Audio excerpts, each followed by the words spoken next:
Hello everybody, Louis here, and let's talk C Sharp. So, in the last video, we were talking about the console and how it works to, display things to the user. So, we are starting this course in a very simple context, right? So the console, as I said, will be used to both display outputs, but also gather inputs from the user, right? So C Sharp and actually most programming languages, they have lots of resources dedicated to interacting with the user via console, okay? But as I said, even though they look simple and plain, sometimes dull, console applications can be very powerful, okay? Sometimes even more powerful than applications with fancier UIs. In case you don't know, UI stands for user interface. So, hello world, the last video was it's kind of a classic introduction to programming languages, right? Because it's a very simple approach, it's a very simple thing to do with most programming languages, and it's easy to introduce kind of basic concepts to the student, such as displaying information on the screen, just like we did, right? Now, let's take a look at what we had before. We actually had, if you remember, and I hope you do, this is where the magic happens, okay? I can't stress this enough. It is very important that you know where your code should be, okay? Now what's happening here is that we won't waste a lot of time into this thing, but if you take a look at your Solution Explorer, maybe it's on your right hand side, sometimes I've seen it in the left hand side, it really depends on your preferences and the way you have your workspace set up. But essentially what you have here, let's take a look at the solution. You have a solution and you have a project. Now a project is a piece of software. So if you talk in very simplistic terms, that's what it is. A project is a piece of software. And what is a solution? A solution is a collection of projects. Okay? I won't waste a lot of time talking about dependencies because that's a little more that's something we're going to discuss at some other time. Right now, all we care about is this file, program.cs. Okay, this is a file that exists in your file system and it was created when you created your project. Okay, so if you want to find it in your file system, you can right click and say open containing folder. And it's actually going to open a file explorer window for you, and here's our file. Okay, so we have a program.cs. It's called program.cs by default, and again by default it creates these code automatically for us, so we don't have to memorize all these things, which is good. We can use our memory for better, more important things. So the first thing that we're gonna notice is that where the magic happens is here, and this is inside this weird thing that we were talking about in the last video: static void main string square brackets args.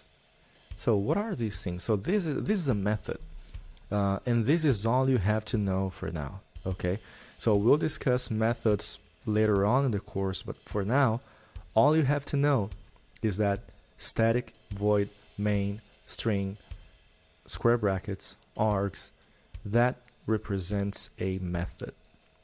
Okay, and this method, I'm gonna call it the main method because that's what it's called. Okay, so that's the main method, and the main method is the entry point for your code. Okay, so when you're compiling your code and then later on when you're executing your code, it's kind of, your computer will try to find the entry point so we can actually start the application. Okay, and that's where it's gonna go. It's gonna go to your main method. Okay, so here, that's where we wrote our console, and you have to make sure that you have the proper casing here. Console dot There are many methods, and you're gonna notice that as you type in your code, this little window is gonna pop up, and this is called IntelliSense. What it does is it's gonna give you autocomplete options, so you don't have to rely on your memory 100% of the time. So you have to remember some things, but not everything, which is good. So in this case, what we wanted to do is say write line, and then we have to, it's a method. Write line is a method as well. Look at that. We already know two methods. So write line is a method, and because it's a method, we have to open and close parentheses. Okay. Something that we can't forget, and I can't stress this enough because it's very important. We can't forget our semicolon at the end of every line. Okay. So if you forget your semicolon, your program will just not compile, because that's the way C# works. The syntax in C# requires a semicolon at the end of every line, or most lines.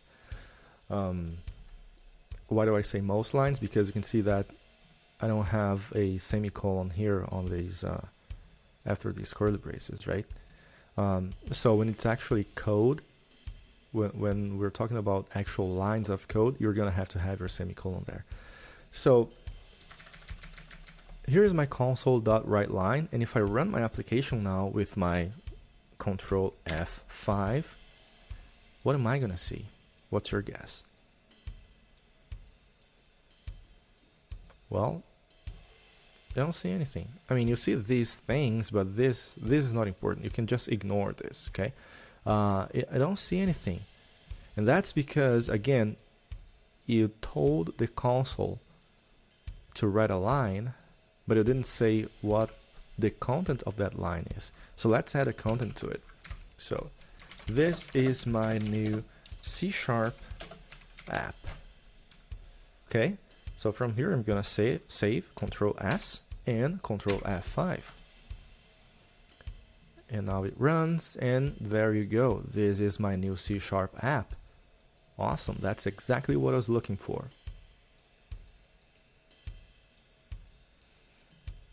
So you can think of the console as a medium through which information is gathered from and printed to in order to interact with the user, okay? So in this context, we have two very important actions, which are the ones that I just said, right? So let me take this from here. So I can use the console to display information to the user. And for that, you're gonna use our console.writeLine. And I'm gonna say, I am showing this to the user. And there we go. If I run this again, look at that. You are actually showing this sentence to me. Awesome. Well, there's another operation here, which is collecting information from the user or gathering information from the user. So I can also use the console to collect information from the user. What methods am I going to use there? That's interesting. So for the console, we have a number of methods, and even to display information, display text to the user, there is more than one method that I can use. Okay, so two methods I can use to display information to the user are, and you may have noticed here that I'm using these double slash sign. So what that means is that double slashes are, they're gonna always represent a piece of comment. So you can see that Visual Studio actually recognizes that and makes it green. So that's how it knows that these green, this kind of green, this tonality of green, that's a comment, and the compiler will just ignore it. So we can pretty much type anything we want in there. Typically, people will use comments to put in like reminders, amongst other things. So the two methods that I can use to display information to my users are, one I already know, so it's called writeLine, and then some text will be here. There's also another method, which is just write, and there's a difference. There is a difference. So the writeLine, as the name suggests, it actually creates a new line, and it actually adds a line break at the end. Okay? And that's why when I run my application here and you see my console, well, now that's pretty much all I have, but you can really see it, but I actually have a line break in here at the end, which breaks to the next line. If I were to use just the write method, then I wouldn't really have that line break. So if I just do this and run it, you're gonna see that I'm missing that line that I had here before. That's because I don't have my line break. Okay, so keep that in mind. The difference between the writeLine and the write methods is just that the writeLine will add a line break at the end of the line. Okay, and there are cases in which we're gonna use just write, but mostly we're gonna use the writeLine. Now, when it comes to gathering information from the user, we have to use different methods, right? And the method that I'm just going to talk about one of them, because that one is going to be the most important. We can just disregard all other ones for what we're going to be doing in this course. In order to collect information from the user, I'm going to use the readLine method. And because it's just a readLine instruction, you don't have to pass in any parameters to this function, to this method. So remember how here before, let's talk about this a little further. So what are parameters? So remember when we were writing this writeLine code that we had to pass in a text, and we had to use double quotes because that's a text. The technical term is a string because it's a string of characters. So this is the technical term for this is parameter. So methods receive parameters, or they can receive parameters. So the writeLine method can receive a parameter, which is a string, which is the actual text that you would like to display on the screen. The readLine, however, does not require a parameter. That's because it's going to essentially just read whatever the user typed into that line. Okay? So how does that work? How can we use these two methods in order to build a more sophisticated application? So let's take a look at that. So let's say that we want to write an application that asks the user what is their name and then displays a nice welcome message. So how can we go about doing that? So let me clear this up. I'm just gonna comment these out. This is something that programmers always do. The lines of code that maybe sometimes we just don't want to do anything with the code, we can just comment it out. We can just add these double slashes to the beginning of the line. Alright, so what do we want to do here? We want to write an application that asks the user their name and then says hello, whatever name you typed, right? So how can we do that? So the first thing is we have to display something to the user, right? Let's break this problem down into logical steps. What is the very first logical step? We have to display a question to the user. Maybe what is your name? So let's do that. So in order to do that, I already know that I have to do console.writeLine. I already know that I have to open and close parentheses, and I cannot forget my semicolon. So the first thing that I have to type in here is my parameter, which is please input your name. And then I can just put a colon there and a space, just because I want to make it, you know. So if I run this, hopefully, yeah, there we go. I get my message. Please input your name. Awesome. So it's working. So, however, the application kind of stopped, right? So if I type in, if I press any key, it'll actually close. So what's happening here? What do I have to do next? Well, that's happening because you only have one line of code, which is the console.writeLine, and you don't have anything else, right? So the application literally ended. So let's fix that. Let's add a couple more things in here. So if I'm displaying a message to the user saying, please input your name, I can expect the user to type in their name, right? And I have to be able to capture that name, that thing that the user typed in the console, right? So remember, you're asking the user a question and you can expect the user to react.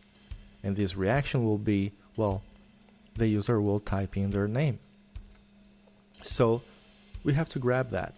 And for that, we're going to use the readLine method. So we can just say console.readLine. However, think about this. What's going to happen? So you're essentially telling the console to read that line, but then what happens? Well, I don't know. So let's run the application and see. Oh, look at that. It's a little better. So I can see my question there. Please input your name. It's not really a question, but it's kind of an instruction. So can I type in my name? Oh, look at that. I can type in my name. So when I press a key in here, the application is not ending anymore. So that means I probably am on the right path. So if I type my name and press enter, what happens? Well, now my application ends. And again, why does it end? It ends because after the read line, there is nothing else. So we have to fix that. Now, let's take a look at this for a second. I am asking the user to type something in, and then I say read line. Hey, console, read that line. But this is capturing the information that I need, which is the username. So it is being captured. So the console is actually capturing those letters that the user typed in, but it's not saving anywhere. It's not saving anywhere. So that's why we have to work with variables. And what are variables? Variables are things that are not constant. It's kind of obvious, but that's exactly what it is. And what are constants? Constants are anything that's not a variable. So that's exactly the way it works. So the thing is, I have to capture what the user typed in, and I have to be able to store that somehow, and I have to do so in a way that I'm able to use that information again in the future. And that's why we need variables. So we need to create variables so I can, one, store the information, and two, make sure that I can retrieve that information when I need it. Okay? So how do I create a variable? Well, let's do that. So let's change my code a little bit. I'm gonna call this step 1. Creating variables. okay? And you can use these steps that we're gonna cover in this video essentially to solve any kind of problem, at least any problem you're gonna find in this course. So step one will be creating variables. What are the variables we're gonna need? Remember that the problem that we have, the problem we're trying to solve is we have to write an application that asks the user what is their name and then say hello name, right? So essentially we only need one variable, and this variable is called name. I think that's good enough. So what is the syntax for declaring a variable? Well, I can't really just say name. C# actually requires me, and serious programming languages will require you to define the data type for that variable. So what is a data type? That's probably the first time most of you are hearing about this. So a data type is what is, essentially that's what the name says, right? What is the type of that data? What is the type of the data that you are expecting to receive in this variable? Now in C# is a modern language, so you don't necessarily have to define the data type. But for the purpose of this course, we're going to assume that it is a good practice to define the data type of your variables, okay? So we know that name, what is a name? Name is a text, right? So the technical term again, and we did cover this in this video, the technical term for text in programming is actually string. So we're gonna add the string keyword before the name. So look at that. Look at what I just did. I just declared a variable. So I'm gonna add another comment here. This is how a variable is declared. Awesome. So the very first word that I have to put in here is the data type. It's a string. It's a text, right? So it has to be a string. And then the second word will be the variable name. And I can essentially give any name that I want to my variable, or almost any name, right? So this is essentially how a variable is declared. The first word is the data type, and again in C# I don't necessarily have to explicitly define the data type that way, but in this course that's what we're doing, that we're kind of creating that best practice here. And then you can call this an identifier. That's the name you're giving your variable, and you can name it anything you want. Remember that one of the conventions that we have to follow in C#, I mean, we don't have to, but that typically people follow this convention in C#, is to use the camel case when naming their variables, right? So in case you don't know what that is, camel case is something like that. The very first letter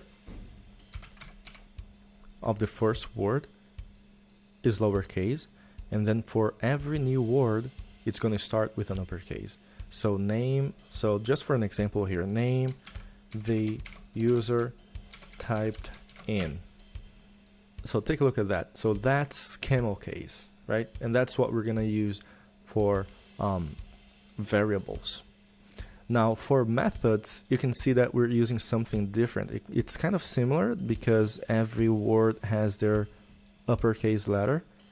It begins with an uppercase, but the very first letter of my method name is an uppercase as well. So that's called Pascal case. It's the same thing as camel case, but the first letter is also an uppercase. Okay, so this is a very simple example, so I don't need this big a name for a variable. I can just call it name because that's the name of my user. If I want to, maybe I can be a little fancier and call it first name. Look at that, it's a little better. Okay, so I declared my variables. Good. So what is my next step? I don't have any other variables here. So step 2. My step 2 is my algorithm. So what is my algorithm to this exercise? Well, it's kind of a simple algorithm. One, I'm displaying a message to the user, so the user knows that I'm asking some information, right? In this case, it's their name. Now, the user will type something in. So my step 2 of my algorithm will be I have to collect that information, and then step 3, save that inside a variable. And once I saved it inside a variable, I can actually go to my next step, which is display a message to the user saying their name. So that's all I need. So let's follow the algorithm here. So my first step is please input your name. Cool, that's all I needed. Now step 2, I have to collect that, and that's why I'm using the console read line here. Now the thing is, I'm calling the read line method, but even though it is reading the information from the console line, it's not saving anywhere. If I want to save it, this is what I do. I can just do something like first name equals console read line. Look at that. So this first name, that's my variable. And it's a variable that has been declared up here, right? So this is how you initialize a variable.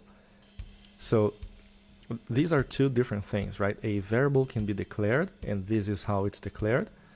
And a variable can be initialized. So initializing a variable is essentially giving a value to that variable, okay? So this is how a variable can, if I can spell, can be initialized.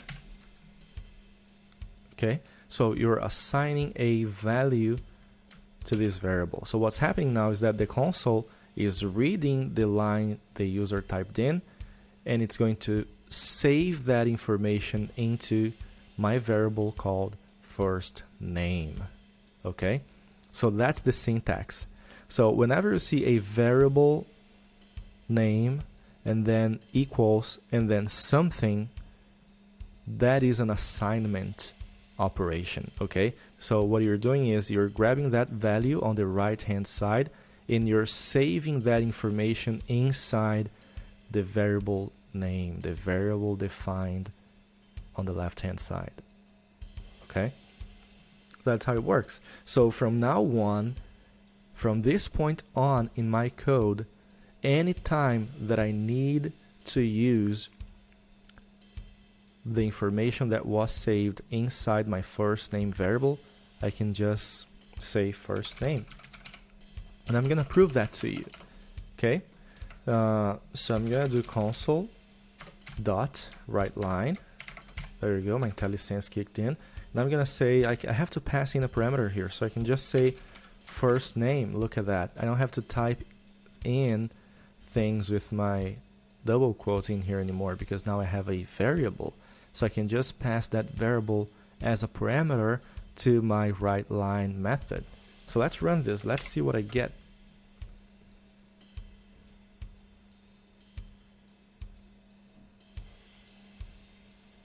And there you go. Please input your name. Oh, look at that. We're getting fancy. I'm typing my name, and look at that. It actually echoed my name again. So let's compare the result that I have here with the code. So we can actually do this. Look at that. I have a console write line, please input your name, which is my very first line. It's right here.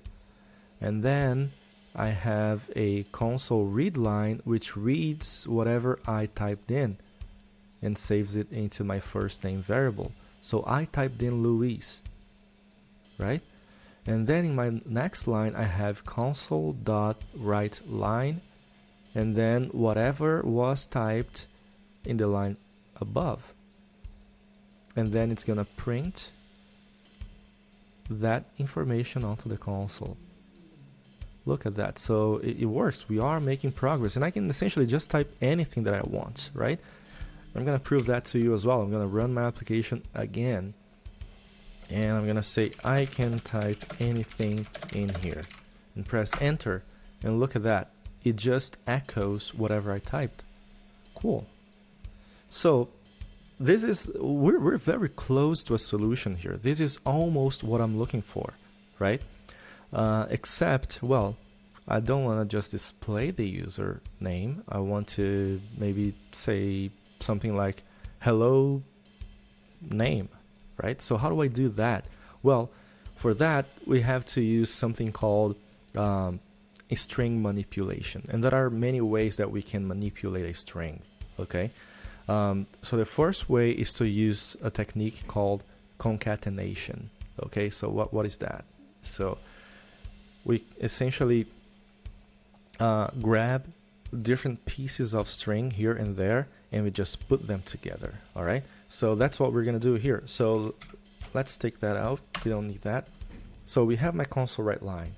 So what I wanna do is I wanna say hello, and it's a text. So I need my double quotes. Hello, colon, space. And, well, this is kind of where I wanted the name to be displayed, right? So what I'm gonna do is I'm gonna go out of the double quote, and I'm gonna say plus first name. So this is concatenation. Look at that. So I'm passing in a string with my double quotes, and I'm saying plus first name. So first name is a string, and this is also a string. So what it's gonna do is it's going to put them one next to the other, and that happens because of the plus sign. Now, in math, you know that if you have 1 plus 1, that's not 11, that's actually 2, right? However, when you are working with text, one text plus another text, it's actually, you know, the result is just one big text with both of them together in the same string, right? That's essentially how this works. That's concatenation. So let's see what this looks like now. I'm gonna run my application again. Please input your name. There we go. Hello, Luis. Look at that.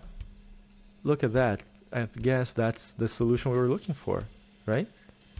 If I want to go one step further, I can add another plus in there, because I can concatenate as many strings as I want, and I can just put an exclamation mark.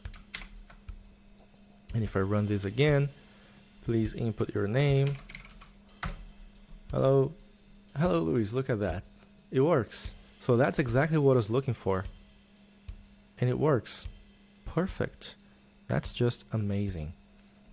Now I can do many things when I have to display things on a console, right? So I don't necessarily have to display all text. Maybe I can add some symbols just so I know that, you know, my application ended. So I can say something like console.writeLine. And maybe what I want to do is I want to just put a bunch of just want to put a bunch of lines, kind of a dotted line or something like that. So if I run the application again, please input your name. There we go, Luis. Hello, Luis. And then I see my dotted line or dashed line, whatever you want to call it. And look at that. It's done. Good. Awesome. So this is string concatenation. We're gonna look at different methods of achieving the same result. So that's what we're gonna be doing now. You don't have to necessarily know all of them. So if you think this is just too much, you can just stop the video right here and you're good. However, if you want to know other ways, better ways, fancier ways of doing this, well, you may want to stay around for another couple of minutes. So this gives me my result, and this is exactly what I'm looking for, and this would be considered a correct solution to this problem. But I can be fancier, right? So how do I do that? I can use a technique called string interpolation. So how do I do that? Just have to do a $sign and double quotes, right? So what that means in terms of C# is that, again, the double quotes is going to be a text. So hello something. So this is just going to be the same as before. It's just a text, right? However, if we add the $sign before the first double quote, we're telling Visual Studio that this is going to be a special kind of string, okay? And it is so special that we can actually throw in variables in it, and Visual Studio will know how to handle it, okay? So in order to throw in a variable in here, what I have to do is add curly braces, and this is going to be my placeholder, okay? So I have my $sign. I'm telling Visual Studio this is a special kind of string, and then I added my curly braces to the exact spot where I want my variable value to be rendered, okay? And this is a placeholder. Now, I have to complete this. It's not complete yet. It's not just the curly braces that I need. I actually have to tell Visual Studio what is the variable that I want to put here. So that's going to be my first name. So there we go. This is string interpolation. So the difference is that, and maybe I'm gonna add a comment here. Same as console dot write line hello plus first name. So essentially that is all there is to it. All you have to do if you want to do string interpolation is add a $sign, then your double quotes, and then throw in your placeholder, curly braces, and the variable name inside. And what that means is that in this very spot, Visual Studio will grab whatever value you have in your first name variable and render that value here. So let's take a look at what it looks like. I'm gonna run my application, Control F5. Please input your name. And look at that, I do get the same result. And if I wanna add my exclamation mark, just do so and run my application once again.